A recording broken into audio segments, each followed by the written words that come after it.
Bismillahirrahmanirrahim. Assalamualaikum warahmatullahi wabarakatuh.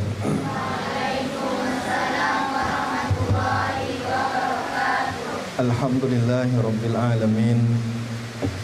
Wassalatu wassalamu ala asyrafil anbiya'i wal mursalin Sayyiduna wa maulana Muhammadin wa ala alihi wa sahbihi ajma'in. Rabbi syrah lana sudurana wa yassir lana umurana wa ghfir lana zunubana. Amin ya rabbal alamin. Jelas suara saya, Bu? Jelas. Kita beradu dengan hujan ini.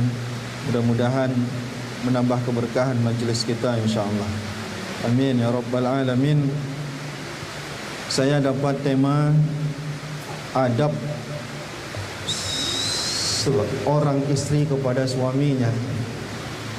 Agak ragu-ragu saya menyampaikannya, banyak santri tuh. Tapi tidak apa-apa. Setidaknya santri-santri kita hari ini mendapatkan ilmu itu, nanti akan dia terapkan setelah dia menjadi seorang istri insyaallah. Sehingga santri yang belajar di sini tidak hanya hafizah Al-Quran, tapi juga siap menjadi seorang istri soleha insyaallah, akan menjadi penyejuk bagi suaminya, menjadi pendidik bagi anak-anaknya insyaallah. Karena banyak santri kedengaran? Karena banyak santri-santriwati penghafal Quran, maka sore ini ceramah kita pendekatannya adalah Al-Quran, ya. Bagaimana peran seorang istri, adab seorang istri, tapi kita merujuknya pakai ayat Al-Quran supaya pas dia. Yang sudah hafal ataupun yang belum hafal, kita baca 2 ayat saja sore ini. Pertama kita baca surat Ar-Rum ayat 21. Yang kedua kita baca surat An-Nisa ayat 34. Jadi 2 ayat ini saja jadi modal ceramah kita sore ini. Kedengaran, Bu? Mudah-mudahan masih kedengaran, Bu. Baik. Sebagai motivasi bagi kita, terutama bagi ibu-ibu yang sudah statusnya seorang istri maupun anak-anak gadis kami yang kelak akan menjadi seorang istri. Kata Rasulullah SAW, suami ataupun istri itu bisa menentukan orang masuk surga atau masuk neraka. Kata Rasulullah, huwa jannatuki wa nariki. Suami kalian itu, kata Rasulullah, bisa menjadi sebab masuk surganya kalian dan bisa menjadi penyebab masuk nerakanya kalian. Masuk surga kita gara-gara suami, bisa juga masuk neraka gara-gara suami.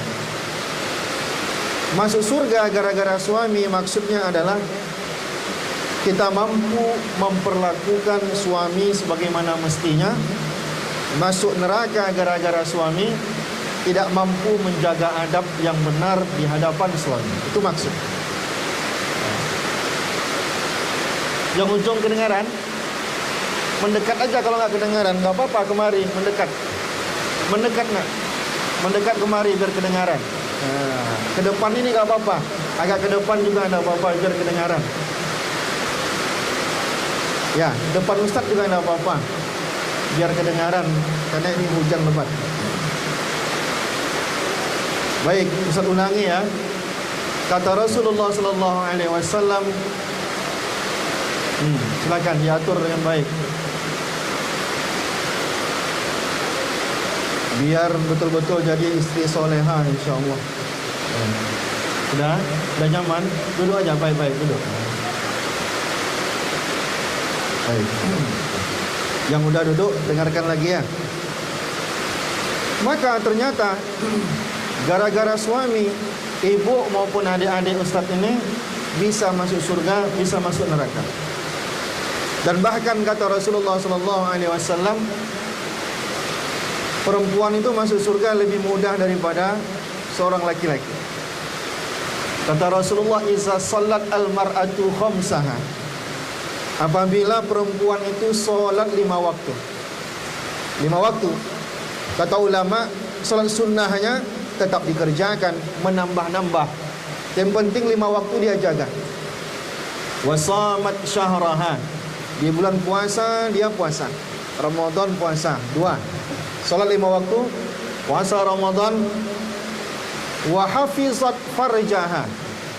Dia jaga harga dirinya. Tidak berselingkuh dia, tidak berzina dia, tak bercewek-cewek dia. Ini anak-anak gadisnya kan bercewek-cewek supaya mudah masuk surga. Dan yang terakhir, yang keempat adalah wa ta'at zaujaha. Patuh dia kepada suaminya. 4 aja. Apa tadi? Puasa 5 waktu, salat 5 waktu, puasa Ramadan, jaga harga diri. Yang keempat, taat kepada suami.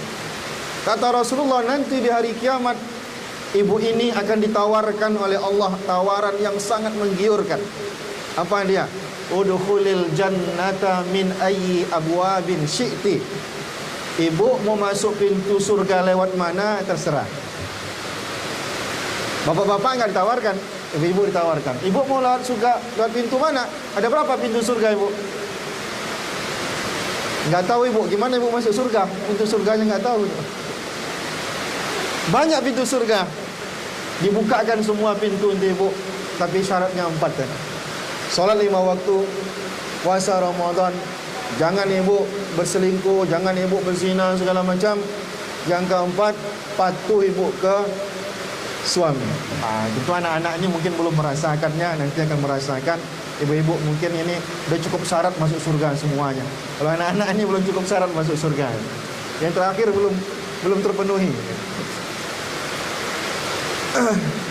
Tapi ketika Rasulullah SAW Isra dan Mi'raj, ditampilkan ahwal neraka, kata Rasulullah SAW, lebih banyak perempuan masuk neraka daripada laki-laki.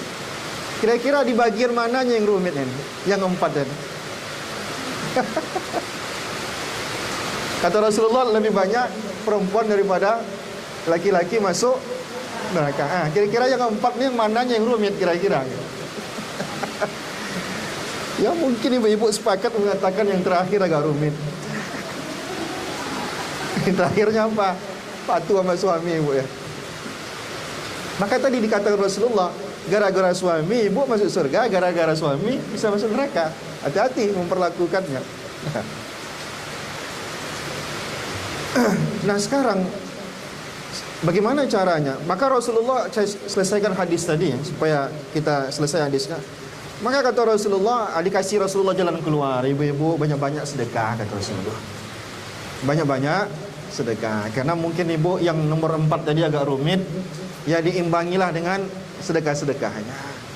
Karena sedekah itulah nanti mungkin akan memperkecil kemungkinan ibu masuk ke dalam neraka. Baik. Sekarang ibu ini pengen jadi perempuan yang salehah, yang bisa masuk surga dari pintu mana saja mau masuk. Maka kita fokus ke nomor 4 aja. Nomor 1, nomor 2, 3 tadi kita tidak usah fokus. Fokus nomor 4 karena judulnya adalah adab-adab menjadi seorang sebagai seorang istri ya. Supaya kita tahu apa adab yang perlu kita jaga, maka ibu harus tahu di dalam rumah tangga peran ibu apa. Jangan-jangan ibu berperan sebagai suami di rumah tangga. Kenapa? Tugas-tugas bapak sama ibu semuanya gitu. Ngambil keputusan ibu di rumah ya. Mencari nafkah pun ibu juga di rumah begitu. Tapi tidak apa-apa lah, tambahan amal ibadah ya. Tapi ada hal-hal yang ibu tidak bisa situ. Nah, sekarang kita baca ayatnya dulu. A'udzubillahi minasyaitonirrajim. Mana tadi surah Ar-Rum ayat 21. Bilang pula. Anak-anak ini dah hafal atau belum ini? Sedikit lagi insyaallah hafal ya. Amin. Wa min ayatihi, di antara tanda-tanda kebesaran Allah Subhanahu wa taala, an khalaqalakum min anfusikum azwaja, Allah ciptakan perempuan-perempuan dari dirimu sendiri. Apa maksud dari dirimu sendiri? Perempuan itu diciptakan dari tubuh laki-laki. Kisah Nabi Adam dan Hawa, kita tak fokus di situ ya. Tugasnya apa? Litaskunu ilaiha, agar perempuan-perempuan itu menjadi penyejuk, penentram bagi laki-laki. Itu makna sakinah. Kalau kita ada sakinah, ada mawaddah, sebenarnya tidak begitu. Kata kuncinya di sakinah. Supaya sakinah, maka harus ada mawaddah, harus ada rahmah. Itu maksudnya. Nanti kita tafsirkan satu-satu. Kita lihat sakinah. Apa sakinah tadi? Sakinah itu, istri itu adalah menentramkan. Maka Ibunda Khadijah sangat disayang oleh Rasulullah karena menentramkan. Ketika Rasulullah SAW merasa ketakutan dapat wahyu pertama, Rasulullah menggigil pulang ke rumah ketakutan, ditangkap oleh Sayyidah Khadijah kepalanya, langsung dipeluknya kepala Rasulullah, diletakkan di bahunya, menentramkan. Maka Rasulullah sangat sayang dengan Bunda Khadijah, sampai Allah titip salam kepada Bunda Khadijah. Jadi menjadi penentram, penyejuk, bukan jadi kompor dalam rumah tangga. Itulah kurang lebih ya. Kalau jadi kompor dalam rumah tangga, apa itu? Kerjanya manas-manasin suami terus. Belum lagi suaminya dipasang standar motornya itu, dia merepet istrinya. Belum lagi suaminya matikan mobil, dia merepet dia. Itu namanya menjadi kompor. Istri itu menjadi penentram. Suatu kisah, ada seorang perempuan di zaman ini dikisahkan, ada seorang perempuan, suaminya lagi musafir. Dulu kan tak ada WA, tak ada handphone ya, jadi ngasih kabar itu agak susah gitu ya. Jadi suaminya musafir, ibu ini ketika suaminya di luar meninggal anaknya. Agak tertekan lah ibu ini meninggal anaknya. Sedih dia, suaminya nggak ada di rumah. Ketika suaminya pulang di rumah, kira-kira ibu kapan ibu kasih tahu kalau anak udah meninggal? Pasti ibu langsung kasih tahu. Ibu peluk suami ibu, langsung ibu nangis-nangis. Ibu bilang apa? Bang, anak kita meninggal dunia, bang, pas abang pergi. Tapi perempuan ini apa? Tahu dia suaminya capek. Oh ya, kata perempuan ini, bang, makanlah dulu. Nggak dikasih tahu sama dia, santai dia. Makanlah dulu. Makan suaminya, tanyanya anak mana? Oh, nggak dikasih tahu sama dia. Makanlah dulu. Habis makan apa? Mandilah dulu, kata istrinya. Mana anak? Mandilah dulu, suruh mandi. Udah betul-betul tenang, udah bergolek, udah tidur suaminya, udah tenang, baru dia kasih tahu anak kita udah meninggal dunia. Itulah potretnya. Bisa nggak ibu seperti itu? Nggak bisa. Bisa lah, apa tak bisa pula. Ya nggak begitu betul, tapi dekat-dekat gitu bisa kan begitu. Itu maksud daripada sakinah. Jadi adab yang paling besar bagi seorang istri adalah bagaimana dia menjadi penentram, menjadi membuat suaminya di rumahnya nyaman. Maka perempuan yang tidak mau bersolek depan suami itu bisa terjerumus dalam perbuatan nusyush. Nusyush itu durhaka istri kepada suami. Nanti kita baca ayat tentang nusyush. Nusyush itu istri merasa dia lebih hebat daripada suaminya. Tak cium bau surga perempuan nusyush. Kenapa dia bisa nusyush? Perempuan bisa nusyush karena perempuan merasa lebih hebat. Dia merasa lebih dibandingkan suaminya. Bisa jadi duit dia lebih banyak, bisa jadi suaminya penakut sama dia dan segala macam. Maka dia menjadi perempuan nusyush. Perempuan nusyush ini apa? Kewajiban-kewajibannya tak dilaksanakannya, sehingga dia tak bisa menjadi penentram. Maka perempuan jadi penentram itu dia penyejuk bagi suaminya. Pulang suaminya dia udah mandi. Nanti kalau ngomong suaminya lagi menceritakan kesulitannya di luar sana, dia menentramkan, udahlah bang, udahlah bang, udahlah bang. Bukan, oh memang begitu bang, enggak begitu dia. Udahlah bang, udahlah bang. Nah itu namanya sakinah. Jadi kalau udah sakinah, bapak tuh nyaman di rumah. Kalau tak sakinah, bapak tuh lebih suka keluyuran di luar. Nah, kalau tak sakinah. Nah supaya sakinah apa? supaya sakinah, kata Allah Subhanahu wa taala, supaya sakinah maka perempuan itu harus ada dalam rumah tangga, itu disebut dengan mawaddah satu, rahmah satu. Mawaddah apa? Mawaddah itu perempuan itu tampilan fisiknya menyejukkan. Maksud tampilan fisiknya menyejukkan apa? Dia tampil okey depan suaminya, bajunya bagus depan suaminya, tidak mau tidur itu masih bau bawang misalkan begitu. Nah, pulang suaminya sore hari belum mandi, sampai mau tidur masih juga belum mandi. Gimana ada mawaddah itu? Tak pernah bersolek depan suami. Tapi kalau mau kondangan luar biasa gitu. Baju kondangannya aja baru-baru semua gitu. Tapi baju depan suami tidak ada bagus-bagusnya. Koyaklah belakang, koyaklah depan, bau lah segala macam. Itu tidak ada mawaddah itu. Sembarang aja ibu ini kalau depan suaminya, nanti budaknya budak sejuk yang pakai air itu. Suami nengok, la haula wala quwata illa billahil aliyil azim. Sesekali tampillah suami itu tertarik lihat kita. Ya, saya ini beginilah saya pusat, bukan itu masalahnya. Bukan saya ini beginilah, tapi tampillah semaksimal mungkin yang membuat suami. Kalau suami tak suka baju itu, jangan pakai lagi. Dan dibilang suami kode-kode sama suaminya, abang tak suka adik baju-baju kayak gini, dibelinya juga lagi baju kayak gitu. La inna lillahi wa inna ilaihi raji'un. Manalah betah suami di rumah. Enggak ada mawaddah. Mawaddah itu fisik, tampilan, itu mawaddah itu. Ada satu lagi, apa? Rahmah. Rahmah. Rahmah itu apa? Rahmah itu akhlak, perilaku yang membuat dia terlihat menyenangkan. Itu disebut dengan rahmah. Ngomongnya lembut, enak nanti. Ya. Nanti kalau seandainya nanti ada kesalahan sedikit, minta maaf gitu. Depan suami itu dia ada sopan-sopannya lah. Itu namanya rahmah. Biasa aja nampak ibu ini agak kurang pandai, ibu ini berdandan misalkan. Kalau dia pakai makeup tentu salah-salah terus makeup dia warna-warninya misalkan. Enggak apa-apa, tapi bapak tuh bukan itu ditengok dia. Pakai masker pun ibu enggak apa-apa, cantik nampak bapak gitu. Gimana? Akhlak, perilaku. Sehingga bapak ini berkesan dia sampai ibu udah mau mati, dia keriput pun nampak dia masih terlihat cantik. Nah, ini disebut dengan rahmah. Jadi mustahil bapak bisa sakinah, mendapatkan si sakinah. Sakinah bukan nama orang ya, maksudnya sakinah itu ketentraman kalau tidak ada dua-duanya. Tidak ada mawaddah, tidak ada rahmah. Tampilan maksimal, akhlak juga maksimal. Tampilan bagus, akhlak bagus. Kalau salah satunya kurang, berarti tak sempurna. Ibu ini luar biasa, cantik luar biasa ya. Tiap hari dia makan jarang gara-gara diet gitu ya. Duitnya habis beli makeup terus, tapi akhlaknya ndak ada.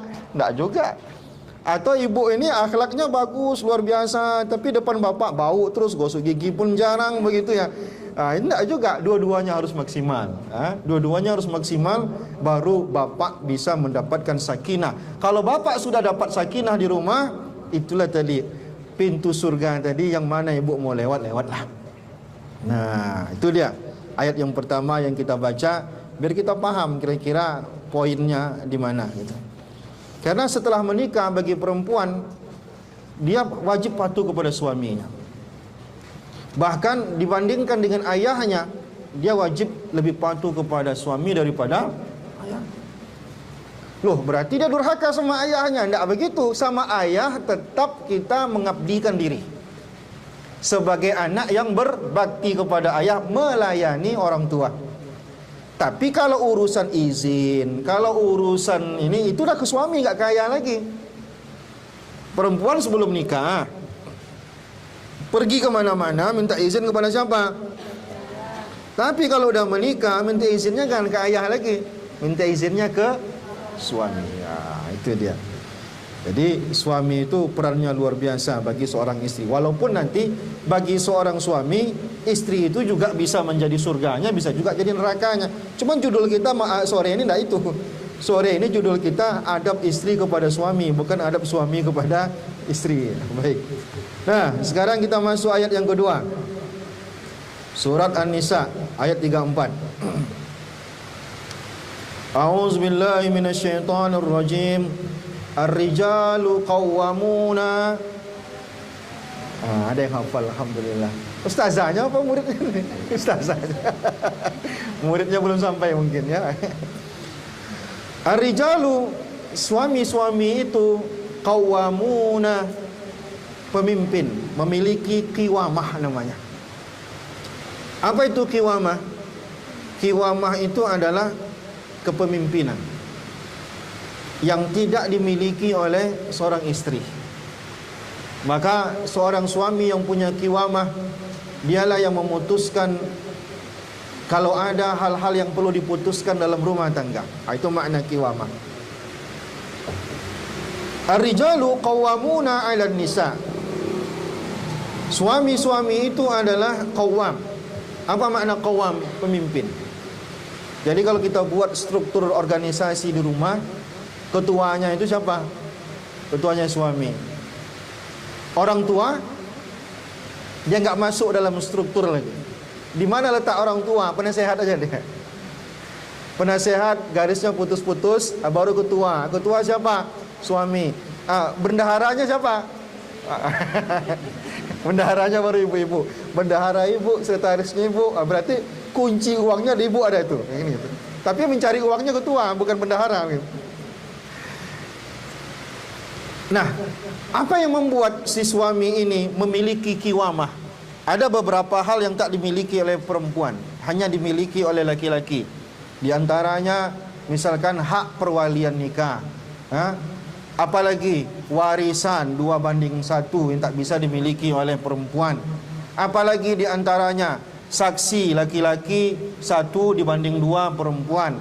Nah, apalagi salah satunya adalah hak qiwamah namanya. Apa qiwamah tadi? Kepemimpinan dalam rumah. Nah, pertanyaannya, mengapa Allah serahkan kepada si suami? Kata Allah Subhanahu wa taala, alasannya adalah bima faddalallahu ba'dahum ala ba'din. Karena ada kelebihan pada diri laki-laki yang tak Allah berikan kepada perempuan. Apa itu? Pertama adalah cara berpikir. Kata Rasulullah, perempuan itu hanya menggunakan separuh akalnya. Berarti bodoh perempuan itu. Tidak itu maksudnya. Ibu-ibu ini lebih banyak main perasaan daripada mikir akal sehat. Jadi bapak-bapak tidak lebih banyak mikirnya daripada perasaannya. Begitu ya. Maka kodrat laki-laki diberikan hak qiwamah. Kelebihannya satu itu. Yang kedua, kelebihannya apa lagi? Kelebihannya adalah laki-laki diberikan fisik lebih kuat dibandingkan perempuan. Ini kodrat ya, walaupun ada juga nanti istrinya lebih kuat daripada suaminya. Istrinya ngangkat galon air bisa 3 gitu misalkan. Suaminya 1 jam minta tolong sama istrinya gitu. Ada juga. Tapi ini cerita normal ya. Karena laki-laki diberikan oleh Allah Subhanahu wa taala kelebihan-kelebihan itu, maka laki-laki diangkat memiliki qiwamah. Karena kata ulama apa? Jika perempuan diberikan hak qiwamah, maka satu hari 3 kali perempuan itu minta cerai sama suaminya. Tapi tidak, perempuan itu tak dikasih. Maka urusan cerai pun itu bapak yang memutuskan, bukan ibu. Nah, yang kedua kata Allah, wa bima anfaqu min amwalihim. Yang membuat bapak itu punya qiwamah, karena bapak itu harus cari nafkah.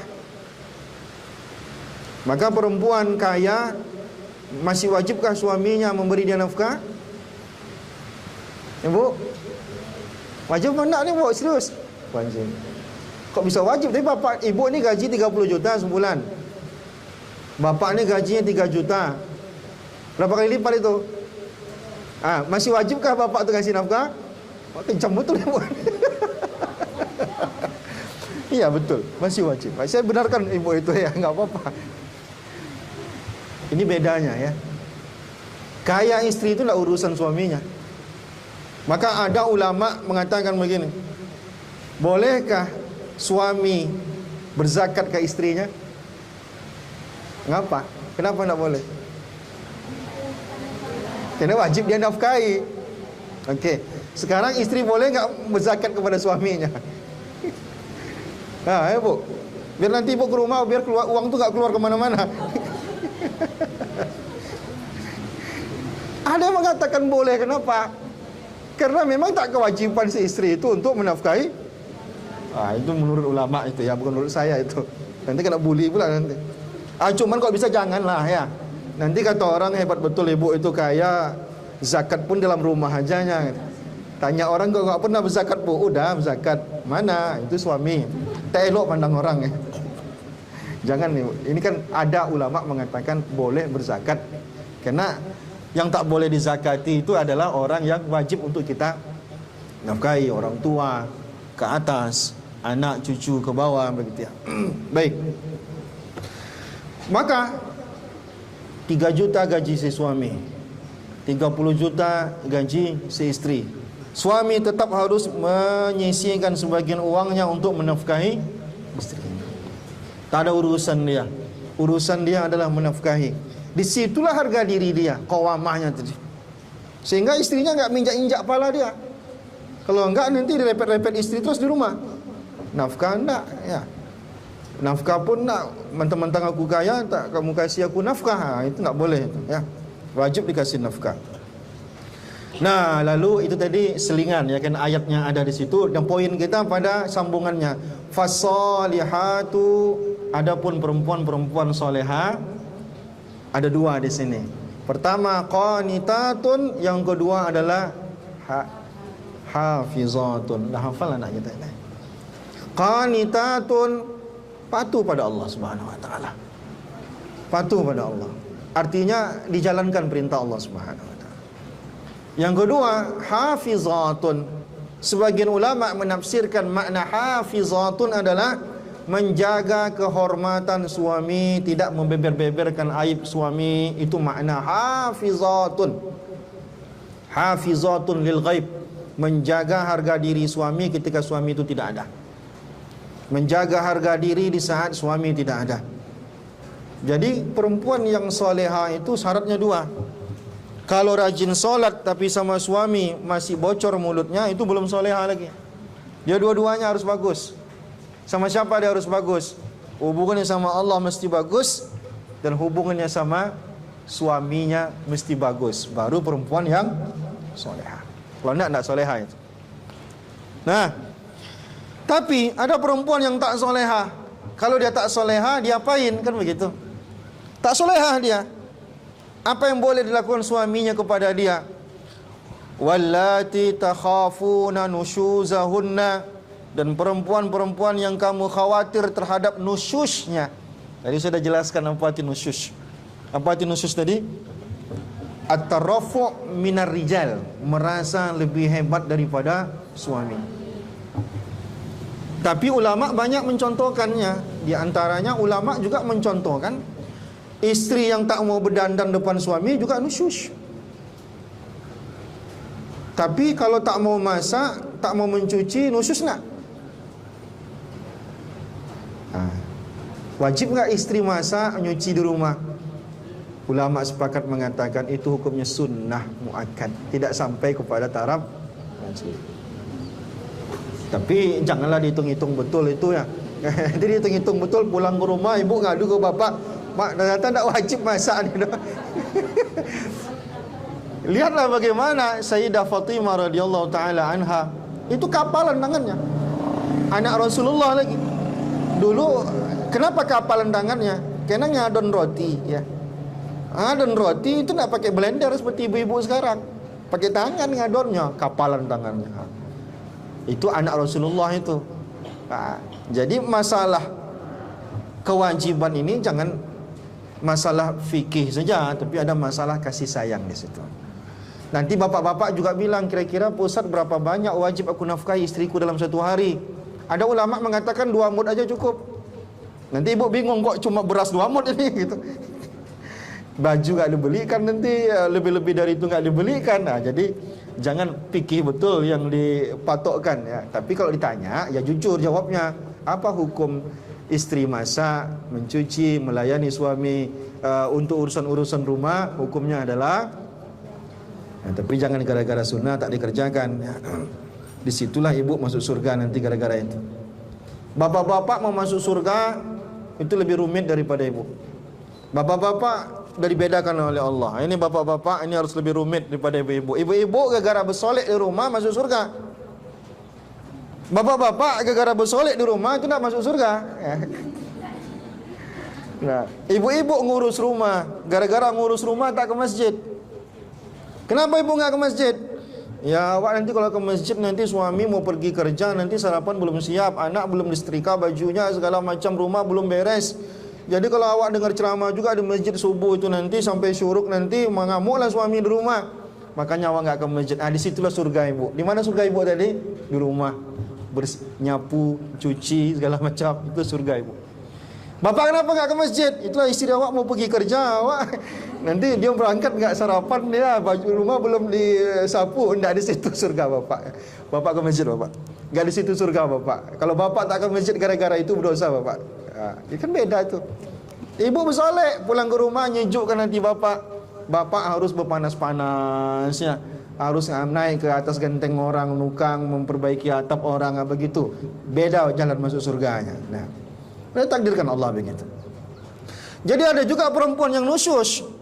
Jadi kalau perempuan nusyus, bagaimana cara suami memperlakukannya? Pertama, fa'izuhunna. Suami itu mesti rajin menasihati istrinya. Langkah pertama wajib nasihat dulu. Jangan ditampar istri itu. Nasihat. Nasihat, dek, kamu masuk neraka nanti gara-gara ini. Kamu durhaka sama abang masuk neraka. Nanti pandai-pandai suaminya lah, ngular-ngular.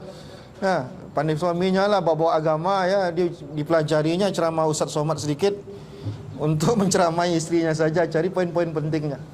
Nasihat. Tak mempan nasihat suaminya, cari nasihat Ustaz. Tak mempan wahjuruhunna fil madaji. Pisah ranjang. Kalau nasihat tak mempan pisah ranjang.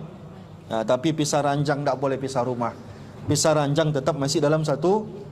Yang ketiga, wadribuhunna, tak mempan juga pukul. Tapi pukul yang kayak mana? Ini heboh hari ini. Heboh gara-gara ada ustazah ataupun ustaz yang mungkin ceramahnya dipelintir wallahu alam tentang KDRT. Bolehkah suami menampar istrinya? Bukankah ayat tadi membolehkan? Ayat itu jangan dimakan mentah-mentah.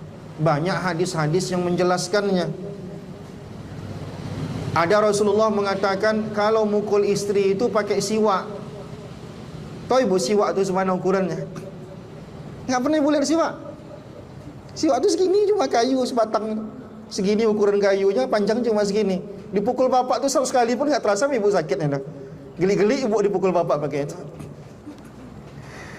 Maka kata Rasulullah, pukul ghairal mubarrih, dipukul jangan sampai mencederai, menyakiti. Maksud pukul di situ adalah bapak itu tunjukkan garangnya depan ibu.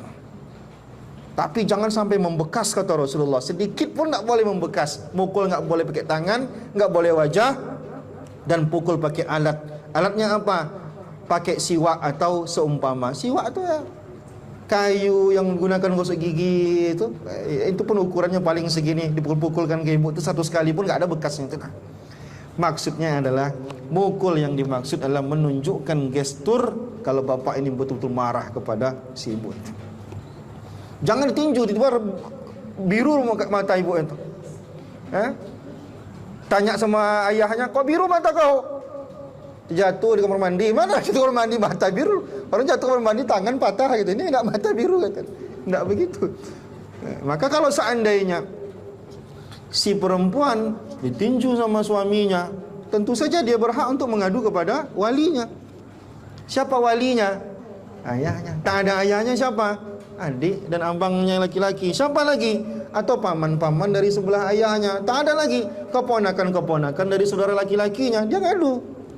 Kalau memang ditinju. Kalau cuma merepet-merepet aja suami, janganlah ngadu sama orang tua.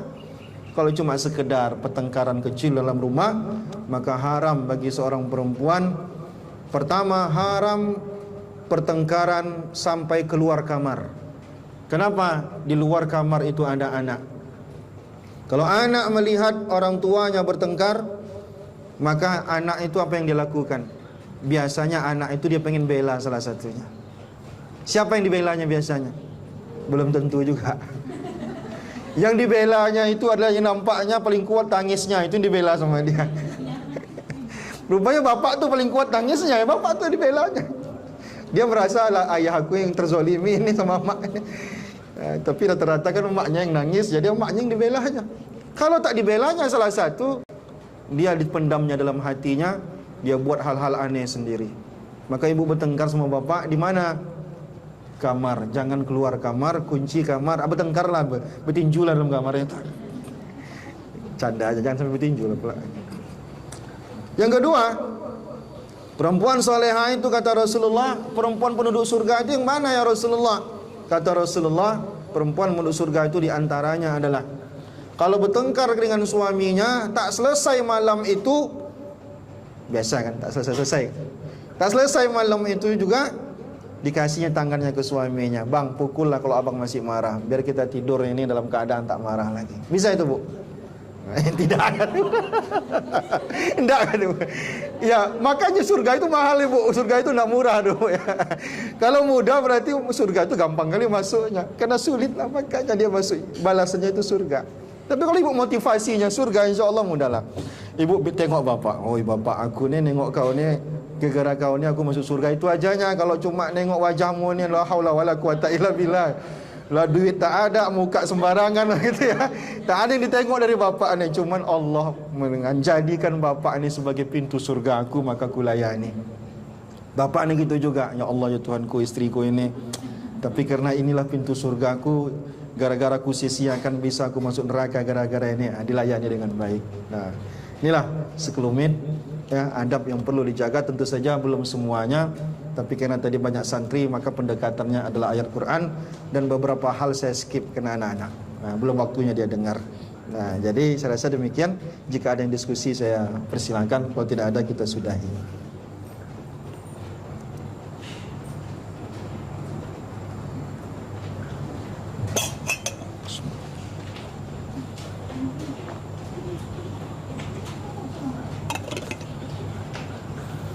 Kalau anak-anak mau tanya boleh juga, tapi jangan yang terlalu rumah tangga ya.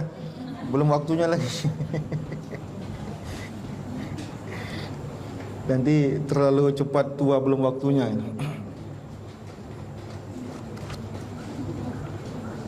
Mana Ustazah? Ada?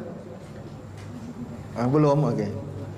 Atau langsung kalau memang tak sempat untuk menulis. Atau kalau tidak ada jangan dipaksakan. Kalau tidak ada berarti semuanya udah paham. Udah paham semua.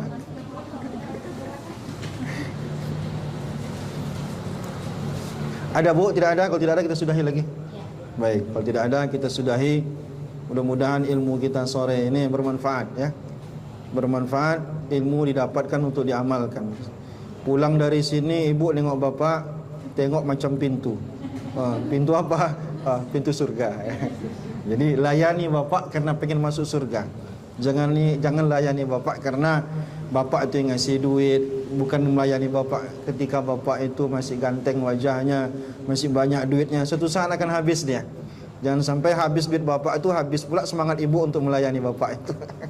Tapi kalau motivasinya surga, insya Allah. Udah stroke pun bapak itu, insya Allah ibu akan layani, insya Allah. Ibu pun demikian.